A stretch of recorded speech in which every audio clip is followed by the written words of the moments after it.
Hello అండి, అందరికీ నమస్కారం. వెల్కమ్ టు చిన్ని కన్నీ వ్లాగ్స్. మేము హైదరాబాద్ నుండి మంత్రాలయం వెళ్తున్నామండి. మంత్రాలయంకి మేము మధ్యాహ్నం 3 గంటల తర్వాత స్టార్ట్ అయ్యాం. హైదరాబాద్ నుండి మంత్రాలయం వరకు 260 కిలోమీటర్లు వచ్చింది డిస్టెన్స్. మేము మధ్యాహ్నం 3 గంటల తర్వాత స్టార్ట్ అయితే అక్కడికి రీచ్ అయ్యేసరికి 8 అయిందండి. రూమ్స్ కోసం వెతికాము. యాక్చువల్గా ముందు టెంపుల్ రూమ్స్ కోసం వెతికితే అక్కడ ఉత్సవాలు జరుగుతున్నాయని చెప్పి ఫుల్గా పబ్లిక్ ఉన్నారు అండ్ రూమ్స్ ఆల్మోస్ట్ ఫుల్ అయిపోయాయి. అందుకోసమని మేము బయట రూమ్ తీసుకొని ఫ్రెష్ అయ్యేసరికి ఆల్మోస్ట్ 9 PM అయిపోయింది. సో టెంపుల్ క్లోజ్ చేశారు అప్పటి వరకు.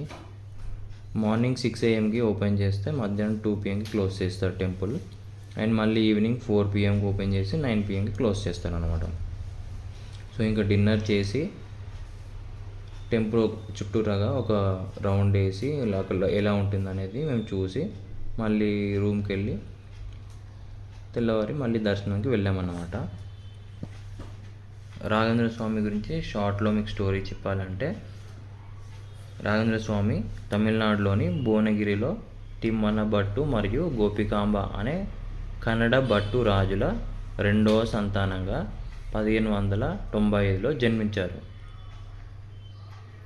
జన్మ సంవత్సరం 1598 లేదా 1601 కూడా కావచ్చు అనే వాదనలు కూడా ఉన్నాయంట. ఇతను వెంకటేశ్వర స్వామి వారి అనుగ్రహంతో పుట్టినందుకు చిన్నప్పుడు వెంకటనాథుడు అని, వెంకటాచార్య అని కూడా పిలిచేవారు.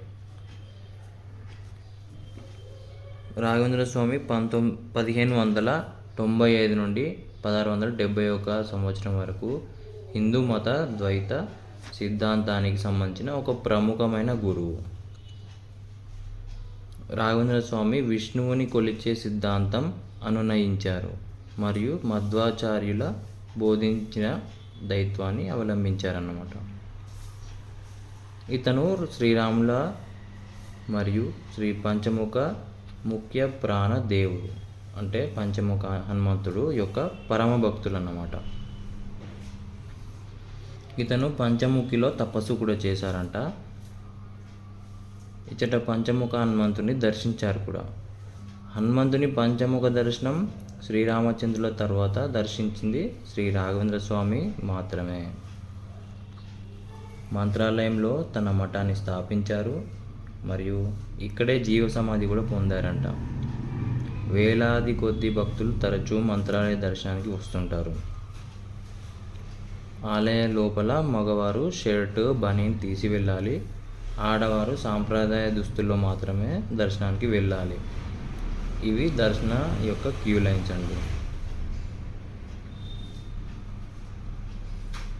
అక్కడ కనిపిస్తుంది కదా, అక్కడే లోపల జీవ సమాధి అయ్యారన్నమాట.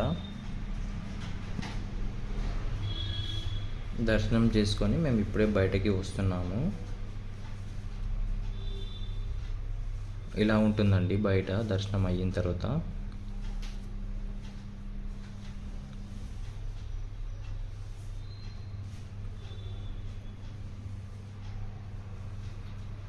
మీకు ఇక్కడ కనిపిస్తున్న సింహాసనాలు మరియు వాహనాలు ఉత్సవాల్లో వాడతారన్నమాట. అన్నీ చూసుకుంటూ బయటకు వచ్చేసాము. లోపల దేవుడు ఎలా ఉంటుంది అనేది మీకు బయట లైవ్ దర్శనం ఉంటుంది. చూసారు కదా, జీవ సమాధి ఇలా ఉంటుంది లోపల.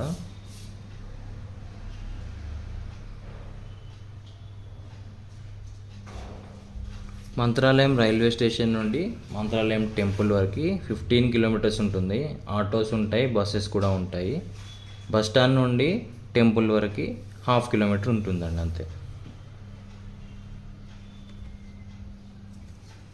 సో అంతే అండి, దర్శనం కంప్లీట్ చేసుకొని లంచ్ చేసి మళ్ళీ మేము రిటర్న్ హైదరాబాద్కి స్టార్ట్ అయిపోయామండి.